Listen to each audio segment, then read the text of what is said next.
উপস্থিত সকল জাতীয় নেতৃবৃন্দ, বিভিন্ন রাজনৈতিক দলের উপস্থিত জাতীয় রাজনৈতিক নেতৃবৃন্দই শুধু বলবো না, আমি আমার অবস্থান থেকে বলবো উপস্থিত সকল রাজনৈতিক সহকর্মীবৃন্দ, আসসালামু আলাইকুম। বেশ অনেকদিন পরে আপনাদের সাথে আজকে দেখা হয়েছে। অনেকদিন পরে এই জন্য কথাটা বললাম যে স্বাভাবিকভাবেই আমরা একসাথে আন্দোলন সংগ্রাম করেছি। আমরা এখানে প্রত্যেকটি রাজনৈতিক দলের বিভিন্ন পর্যায়ে নেতৃত্ব, বিভিন্ন পর্যায়ের কর্মীবৃন্দ অত্যাচারিত হয়েছে, নির্যাতিত হয়েছে। আলহামদুলিল্লাহ, আল্লাহর রহমতে আমরা আমাদের বাংলাদেশের মানুষের রাজনৈতিক অধিকার প্রতিষ্ঠার আন্দোলনে সফল হয়েছি এবং যেই দাবিটি নিয়ে আমরা সাধারণ মানুষের কাছে গিয়েছিলাম যে তাদের ভোটের অধিকার প্রতিষ্ঠিত করা, সেই অধিকার নিয়ে আমরা বিজয় অর্জন করে সেই অধিকার নিয়ে আমরা গিয়েছি মানুষের কাছে। এবং মানুষ, আজকে আমরা যারা এখানে আছি, আমাদের সকলকে বা আমাদেরকে বাংলাদেশের মানুষ তাদের রায় দিয়ে দেশ পরিচালনা করার দায়িত্ব দিয়েছে। উপস্থিত জাতীয় নেতৃবৃন্দ এবং সহকর্মীবৃন্দ, আপনাদের নিশ্চয়ই মনে আছে যে আমরা এখানে অনেকগুলো রাজনৈতিক দল একসাথে বসে আমরা 31টি দফা উপস্থাপন করেছিলাম বাংলাদেশের মানুষের সামনে। আপনাদের নিশ্চয়ই এটাও স্মরণ আছে যে 31 দফা রাষ্ট্র মেরামতের যে দফাগুলো আমরা উপস্থাপন করেছিলাম, সেটিকে আমরা সংস্কারই বলি, সেটিকে আমরা রাষ্ট্র মেরামতের দফাই বলি। আমরা যখন উপস্থাপন করেছিলাম তখন বাংলাদেশের অন্য অনেকগুলো রাজনৈতিক দল, অনেকগুলো বিভিন্ন ব্যক্তি, বিভিন্ন পর্যায়ে, যারা পরবর্তীতে আমরা দেখেছি যে সংস্কার নিয়ে অনেক বড় বড় কথা বলেছে, এই মানুষগুলোকে বা এই রাজনৈতিক দলগুলোকে আমরা তখন সংস্কারের সও বলতে দেখিনি। কিন্তু আজকে আমরা এই প্যান্ডেলের নিচে যারা বসে আছে একত্রে, আমরা কিন্তু তখন স্বৈরাচারের চোখ রাঙানিকে উপেক্ষা করে আমরা রাষ্ট্র সংস্কারের দফাগুলো আমরা দিয়েছিলাম। প্রিয় সহকর্মীবৃন্দ, এই 31 দফা নিয়ে আমাদের সকলের একসাথে বসে রচিত যে 31 দফা, সেই 31 দফা নিয়েই কিন্তু আমরা যে নির্বাচন, 12 তারিখের ফেব্রুয়ারি নির্বাচন, সেই নির্বাচনে জনগণের সামনে গিয়েছিলাম এবং জনগণ গণতান্ত্রিক ব্যবস্থাপনায় জনগণ যে প্রস্তাবের পক্ষে রায় দেয় সেটিকে জনগণের প্রস্তাব হিসাবে বিবেচনা করা হয়। কাজে আমি ব্যক্তিগতভাবে মনে করি একজন রাজনৈতিক কর্মী হিসাবে যে 31 দফা আমরা সকলে মিলে বসে রচনা করেছিলাম বা তৈরি করেছিলাম, সেই 31 দফার পক্ষে বাংলাদেশের জনগণ রায় দিয়েছে এবং আমি মনে করি এইটি এখন বর্তমানে সমগ্র বাংলাদেশের গণতান্ত্রিক জনগণের এটি 31 দফা, শুধু আমাদের রাজনৈতিক দলগুলো নয়, বরং 31 দফা বাংলাদেশের জনগণের 31 দফা হয়ে গিয়েছে এখন। প্রিয় সহকর্মীবৃন্দ, 12 তারিখের নির্বাচনে আমরা সকলে একসাথে কাজ করেছি, আমরা 12 তারিখের নির্বাচনে সফল হয়েছি। আপনারা নিশ্চয়ই দেখেছেন 5ই আগস্ট স্বৈরাচার বিতাড়িত হয়েছিল, কিন্তু স্বৈরাচার বিতাড়িত হওয়ার পরে একটি গুপ্ত বাহিনী 5 তারিখের পরে ধীরে ধীরে আত্মপ্রকাশ করেছিল এবং আপনাদের পরিষ্কার, আমি ডিটেইলে যাব না, বাট আপনাদের পরিষ্কার মনে আছে যে তারা 12 তারিখের নির্বাচন এবং 12 তারিখের নির্বাচনের আগে ঠিক স্বৈরাচারী কায়দায় ভিন্ন ডিজিটাল ওয়েতে তারা কিভাবে তাদের কাজগুলো চালিয়েছিল, কিভাবে তারা চেষ্টা করেছিল বাংলাদেশের জনগণকে বিভ্রান্ত করার জন্য। বাট ঐতিহাসিকভাবে সত্য, বাংলাদেশের জনগণ যখনই স্বাধীনভাবে তাদের মতামত দেওয়ার সুযোগ পেয়েছে, তারা সকল সময় দেশের পক্ষে, জনগণের পক্ষে সঠিক সিদ্ধান্ত গ্রহণ করতে কখনো ভুল করেনি এবং ঠিক 12 তারিখের নির্বাচনেও তারা সেটিই করেছে। আমি সঙ্গত কারণেই নামটি উচ্চারণ করতে চাইছি না। কয়েকদিন আগে আমার সাথে অন্তর্বর্তীকালীন সরকারের একজন উপদেষ্টা সাক্ষাৎ হয়েছিল। কথা প্রসঙ্গে উনি বলছিলেন যে উনারা যে 18 মাসের মতন দেশ পরিচালনা করেছেন, এই 18 মাস উনারা দেখেছেন যে কত অসহায়ের মতন উনারা ছিলেন। উনি বলছেন, উনি একজন সেই সরকারের উপদেষ্টা হিসেবে বলছেন এবং উনি বলছেন সরকারের 60% উপরে সেই গুপ্ত বাহিনীর ইনফ্লুয়েন্স ছিল। সেই গুপ্ত বাহিনী বিভিন্ন, এবং আমরা দেখেছি নির্বাচনের পরে এই গুপ্ত বাহিনীকে দিশাহারার মতন বক্তব্য রাখতে, বিভিন্ন রকম বক্তব্য রাখতে, এবং এখনো তারা বিভিন্ন রকম বক্তব্য রাখছে। তারা আমরা দেখেছি পত্রপত্রিকাতে, আমরা দেখছি সোশ্যাল মিডিয়াতে, আমরা দেখছি সেই ব্যক্তির বক্তব্য হচ্ছে যে এরা দিশাহারা হয়ে গেছে। 18 মাস তারা এমন ভাবে তারা পুরো জিনিসটাকে ব্যবহার করেছে তাদের পক্ষে, কিন্তু 12 তারিখে যখন জনগণ তাদের রায় প্রদান করেছে তারপর থেকে তাদের মাথাটি খারাপ হয়ে গেছে। প্রিয় সহকর্মীবৃন্দ, 16-17 বছর স্বৈরাচারের রেখে যাওয়া পুরো একটি বিধ্বস্ত ইকোনমি, 16-17 বছর রেখে যাওয়া স্বৈরাচারের একটি বিধ্বস্ত জ্বালানি বা বিদ্যুৎ ব্যবস্থা, 16-17 বছর ধরে স্বৈরাচারের রেখে যাওয়া একটি শিক্ষা ব্যবস্থা, একটি যোগাযোগ ব্যবস্থা, একটি স্বাস্থ্য ব্যবস্থা, যেটি বলি না কেন প্রত্যেকটি ব্যবস্থা ছিল বিধ্বস্ত। সরকার গঠন করার সাথে সাথে সরকার গঠন, এই যে আমার টেবিলেও অন্তত দুইজন আছেন, মন্ত্রী পরিষদের সদস্য আছেন, ফাইন্যান্স মিনিস্টার আছেন এবং পরিকল্পনা আছেন। পরিকল্পনা মন্ত্রী যে আছেন এখানে, উনি সরাসরি আমাদের জোটের ভিতরে বা আমাদের যুগপৎ আন্দোলনের সাথে ওনারা ছিলেন, উনি ভালো বলতে পারবেন। হয়তো ফাইন্যান্স মিনিস্টার তার দলের কথাই বলবেন, কিন্তু পরিকল্পনা মন্ত্রী তিনি তো সরাসরি আমাদের দলের না, উনি যুগপৎ আন্দোলনের শরিক, আমাদের একজন, আমাদের সকল সহকর্মীর মধ্যে একজন, কিন্তু উনিও দেখছেন যে কি একটা বিধ্বস্ত অবস্থায় সরকার গঠন করতে হয়েছিল। এবং সাথে সাথে একটা দিন পরে সরকার শুরু হওয়ার একটা দিন পরে রোজা এসেছে। আপনারা নিশ্চয়ই দেখেছেন, আপনাদের মনে আছে বেশি দিন হয়নি রোজা হয়েছে। আলহামদুলিল্লাহ, আসার সাথে সাথে রোজাটা পাওয়ার পরেও আমরা বিভিন্ন রকম, একে তো সেই প্রশাসন ছিল, এক প্রশাসনের মধ্যে গুপ্ত বাহিনীর লোকজন ছিল, দুই প্রশাসনের মধ্যে তখনও স্বৈরাচারের লোকজন ছিল, এখনো আছে হয়তো বিভিন্ন জায়গায়। তারপরে আমরা বিভিন্ন রাত দিন পরিশ্রম করার মাধ্যমে আমরা চেষ্টা করেছি রোজাটাকে এমন একটা পর্যায়ে রাখতে যেখানে মোটামুটি ভাবে সারা দেশের মানুষকে একটি স্বস্তি দেওয়া যায়। 100% না হলেও আমি নিশ্চয়ই কেউ অস্বীকার করবে না, আলহামদুলিল্লাহ মোটামুটি ভাবে একদম নতুন একটি সরকারের জন্য যেভাবে আমরা ম্যানেজ করি, আলহামদুলিল্লাহ মানুষজনকে কিছুটা হলেও আমরা কমফোর্ট দিতে সক্ষম হয়েছি।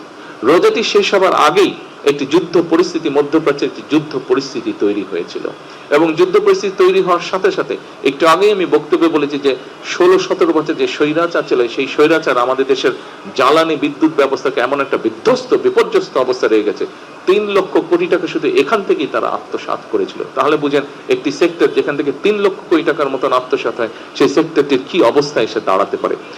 স্বাভাবিকভাবে যুদ্ধ পরিস্থিতির কারণে আমাদেরকে তেল বলেন, বিভিন্ন গ্যাস বলেন, এলএনজি বলেন, এই সবগুলো আমাদেরকে বিদেশ থেকে ইম্পোর্ট করতে হয়, এটা তো আমরা এখানে প্রডিউস করি না। আমরা তখন স্বাভাবিকভাবে পুরো জিনিসটাকে স্বাভাবিক রাখার জন্য আমরা যেখান থেকে পেরেছি আমরা চেষ্টা করেছি জোগাড় করে নিয়ে আসতে, যাতে দেশের মানুষকে কমফোর্ট দেওয়া যায়। একই সাথে স্বাভাবিকভাবে বাধ্য হয়ে আমাদেরকে অনেক সময় অনেক জায়গায় সেই পরিস্থিতিতে বেশি দামে ক্রয় করতে হচ্ছে, যার ফলে প্রায় $2.5 বিলিয়ন না খুঁজবে $2.5 বিলিয়ন আমাদের 3.46 মানে বিলিয়ন, শুধু তেলের জন্য $3.46 বিলিয়ন অতিরিক্ত ব্যয় হয়েছে, যেটা আমরা যদি এই পরিস্থিতি না হতো এই অর্থটা আমরা অনেক অন্য কাজে, দেশ গঠনের কাজে আমরা ব্যবহার করতে পারতাম, কিন্তু বাধ্য হয়ে এইটা আমাদেরকে করতে হয়েছে। স্বাভাবিকভাবেই অর্থনীতি যদি ঠিক না থাকে তাহলে সবকিছুর উপর একটি নেগেটিভ এফেক্ট পড়ে। আমরা চেষ্টা করছি এই জিনিসটাকে ঠিক করতে।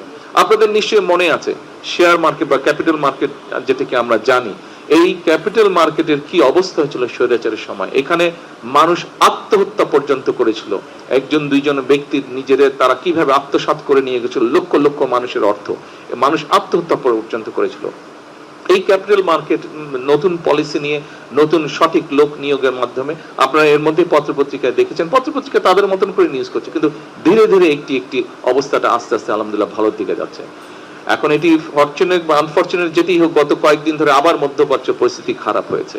কাজেই প্রিয় সহকর্মীবৃন্দ, আমার যে বক্তব্যটি আমি বক্তব্য দিয়েছেন, এখানে সাইফুল ভাই কিছু কথা বলেছেন, মান্না ভাই কিছু কথা বলেছেন, এখানে আমাদের দাদা কিছু কথা বলেছেন, এখানে জামাল হায়দার সাহেব কিছু কথা বলেছেন, এখানে আমি বুঝি, কিন্তু এই পরিস্থিতিটা এই জন্য আমি কাউকে দোষ দিচ্ছি না।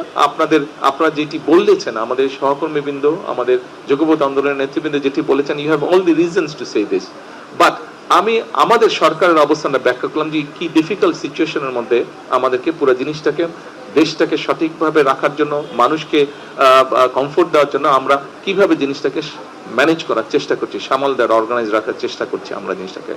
একই সাথে যেই কথাটা দিয়ে আমি শুরু করেছিলাম যে আমাদের সেই 31 দফা, আপনারা নিশ্চয়ই খেয়াল করেছেন যে 31 দফায় আমরা যে সকল কথাগুলো বলেছিলাম মানুষের পাশে দাঁড়ানোর জন্য, সামগ্রিকভাবে ডিপ্রাইভ মানুষকে, বঞ্চিত মানুষকে এম্পাওয়ার করার জন্য, শিক্ষার ক্ষেত্রে, স্বাস্থ্যের ক্ষেত্রে আমরা যে সকল কমিটমেন্ট 31 দফার মধ্যে করেছিলাম, কৃষিকে আমরা এম্পাওয়ার করার জন্য, কৃষকদেরকে এম্পাওয়ার করার জন্য যে কথাগুলো আমরা বলেছিলাম, আপনারা দেখেছেন এর মধ্যে কিন্তু সেই কাজগুলো আমরা করেছিলাম।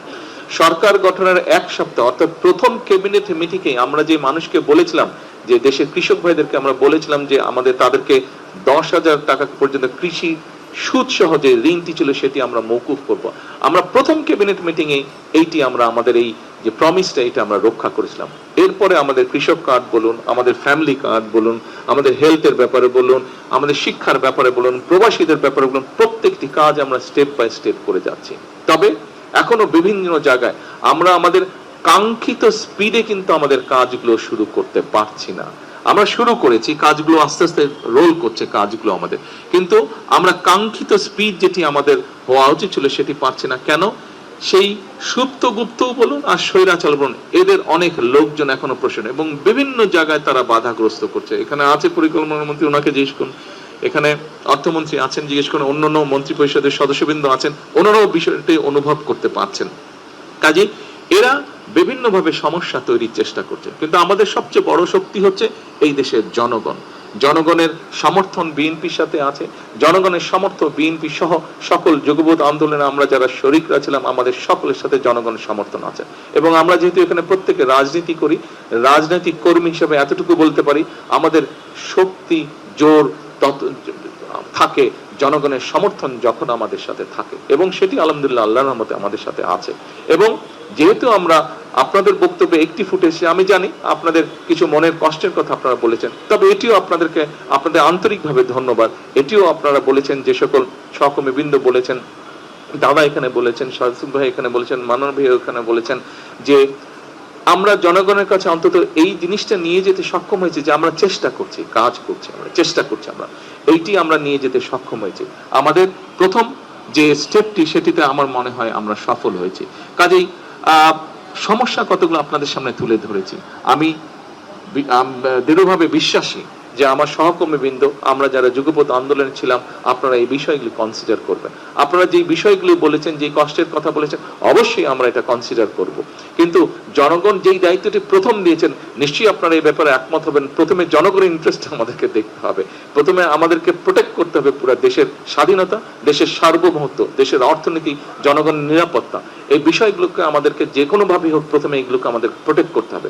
তারপরে অবশ্যই অবশ্যই বাকি যে বিষয়গুলো আছে, আপনাদের যে বক্তব্যগুলো আছে, আপনাদের যে বিষয়গুলো আছে বলার, উপস্থাপনা আছে, সবগুলো বিষয় আমরা চেষ্টা করব অ্যাড্রেস করতে।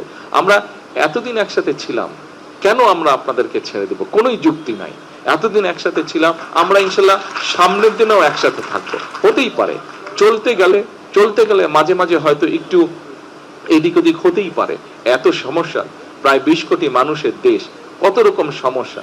আপনি যদি দেখেন এই ঢাকা শহর পরিষ্কার করাই এখন একটা বিরাট সমস্যা হয়ে দাঁড়াচ্ছে। যেদিকে তাকাবেন ময়লা, এই পরিষ্কার করা একটা সমস্যা হয়ে দাঁড়াচ্ছে। এদিক দিয়ে পরিষ্কার করলে ওই দিক দিয়ে ময়লা করে ফেলছে, ওদিক দিয়ে পরিষ্কার করলে এদিক দিয়ে ময়লা করে ফেলছে, এই একটা অবস্থা। তাহলে চিন্তা করেন সমগ্র দেশের কি অবস্থা।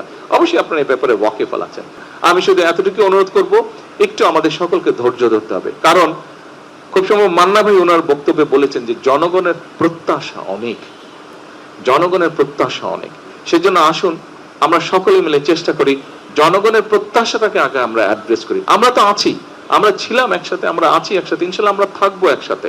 কাজে আমাদের মধ্যে আমি মনে করি না ডিফারেন্স অফ ওপিনিয়ন হতে পারে, কিন্তু ভুল বুঝাবুঝির কোনো কারণ আমাদের মধ্যে আছে বলে আমি মনে করি না। কারণ আমাদের 31 দফার মাধ্যমে আমরা একটি জিনিস একত্রিত হয়েছি, এক জায়গায় একত্রিত হয়েছি, যে ইয়াস আমাদের উদ্দেশ্য এবং লক্ষ্য এক। যেহেতু আমাদের উদ্দেশ্য এবং লক্ষ্য এক, কাজে আমাদের মধ্যে ভুল বোঝাবুঝির হতে পারে না। হয়তো 31 দফার একটি দফা কিভাবে বাস্তবায়ন করবো এই ব্যাপারে আপনার একটা মত থাকতে পারে, আমার একটি মত থাকতে পারে, এখানেই হয়তো কিছুটা ভিন্নতা থাকতে পারে, কিন্তু আমাদের মধ্যে কোনো বিভেদ নেই। কাজে আমাদের মধ্যে যদি কোনো বিভেদ না থাকে, আমরা নিশ্চয়ই আমাদের 31 দফার আলোকেই হোক এবং একই সাথে জুলাই সনদের আলোকেও আমরা ইনশাল্লাহ দেশকে সামনের দিকে এগিয়ে নিয়ে যাব। এবং আপনাদের প্রত্যেকের একটি কথা একটু পিছনে নিয়ে যাই, আমরা যখন আন্দোলন সংগ্রামে রাজপথে ছিলাম, আজকে অনেকেই দাবি করে, কারো নাম আমি উল্লেখ করতে চাই না, যাদেরকে একটি শব্দ, গুপ্ত একটা শব্দ ব্যবহার করলেই মানুষ, সাধারণ মানুষও তাদেরকে চিনে, তারা কারা। এদেরকে কিন্তু আমরা অনেক খুঁজেছি, তাদেরকে আমরা পাইনি, আমি পাইনি দূরে থেকে। আপনারা কি কেউ পেয়েছিলেন রাজপথে? তাদেরকে কিন্তু রাজপথে আমরা দেখিনি। বিভিন্ন সময় তাদেরকে দেখেছি যারা পালিয়ে গেছে এই দেশ থেকে তাদের সাথে বিভিন্নভাবে আমরা দেখেছি, কিন্তু রাজপথে আমরা দেখিনি। দেখেছি শেষের দিকে এসে কিছুটা আমরা তাদেরকে দেখেছি, শেষের দিকে তারা কিছু কিছু কিছু জায়গায় তাদেরকে দেখেছি, কিন্তু 17 বছর বিভিন্ন জায়গায় আমরা তাদেরকে দেখিনি। কাজে প্রিয় নেতৃবৃন্দ, সেজন্যই দেশের মানুষ আমাদের উপরেই আস্থা রেখেছে, আমাদের উপরে আস্থা রেখেছে যে ঠিক আছে এরাই দেশকে নিয়ে যেতে পারবে। এটি আমি দৃঢ়ভাবে বিশ্বাস করি। আসুন দেশের মানুষের সেই আস্থা ধরে রাখার জন্য আমাদেরকে যে কোনো মূল্যে ঐক্যবদ্ধ থাকতে হবে। দেশের মানুষের আস্থা ধরে রাখার জন্য আমরা সকলে এক কাজ করব। কারণ ওই যে কথা একটি, জনগণের প্রত্যাশা আমাদের কাছে, জনগণ প্রত্যাশা নিয়ে আমাদেরকে দায়িত্ব দিয়েছে। আসুন আগে আমরা দায়িত্বটা পালন করি, তারপরে আমরা নিজেদেরকে নিয়ে ভাবি, আগে জনগণের কথা ভাবি। পরিশেষে আবারও আপনাদের সকলকে আজকে এখানে কষ্ট করে আসার জন্য আন্তরিকভাবে আমি আমার পক্ষ থেকে এবং আমার দলের পক্ষ থেকে এবং আমার সরকারের পক্ষ থেকে আপনাদেরকে আন্তরিকভাবে আমি শুভেচ্ছা এবং ধন্যবাদ জানাচ্ছি।